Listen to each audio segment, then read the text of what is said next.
mula sa Mandaluyong City, Ricky Luzano, our contestant number 3.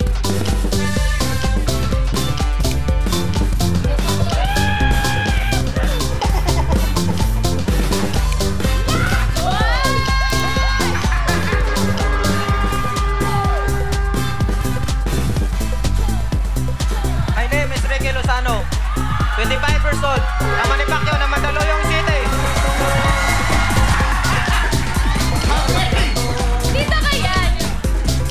Oh. Siyempre, tandaan nyo, hindi pa tapos ang laban. Babangon ng Pilipinas. We will rise again. Isang ulam, isang kanin. Oh. Si Pacquiao ng Nakakatuwa yung steroids. itsura. Yung itsura niya, yung pagwapo na napigilan pa. Oh, Manny. Ano po sa tingin niyo ang dahilan kung bakit natalo po kayo kay Marquez sa huli niyong laban? Baka yung hati ng buhok niya.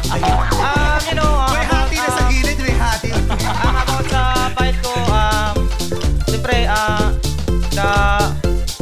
Huwag mo kami niloloko. sa fight, 6 round, natala ko kasi very confident na, talagang kinapos ko, kasi nakita ko na,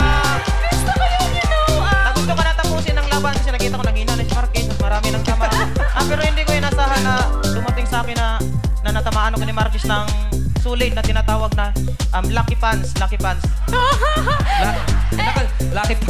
Kuya Manny, ano ba ang mensahe niyo para of course sa loved one niyo na si Miss Jinky at ang Jinky! Napapabisaya ka na, Day. Jinky at of course mahal na mahal kayo ang yung ina na si Nanay Jonisha. Una kay Jinky. Siyempre sa mahal ko sa buwan, si Jinky. Siyempre kami nagkaintindihan kami kasi sabi ko naman sa kanya na relax ka lang palagi, huwag kang magsisilo sa mga dismiss lang yan. Kung naririnig mo yan. At saka, about naman kay Mami Day, si Mami Day. Ito si Mami Day, alam nyo, nakita nyo na talagang nagagalit siya dahil yun nga, na sa pagkatalo ko. Pero sabi ko sa kanya, Mami Day, ayaw relaxing kasi mayaman na tayo.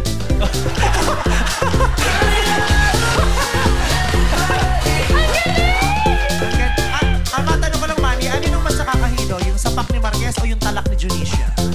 Ayun. Siyempre, yung talak ni Dunisha.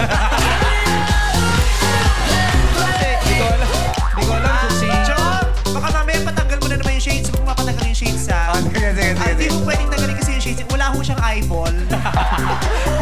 Okay, excited na ka. Tingnan natin kung tatapusin mo ang boxing sa ipapakita mong talent.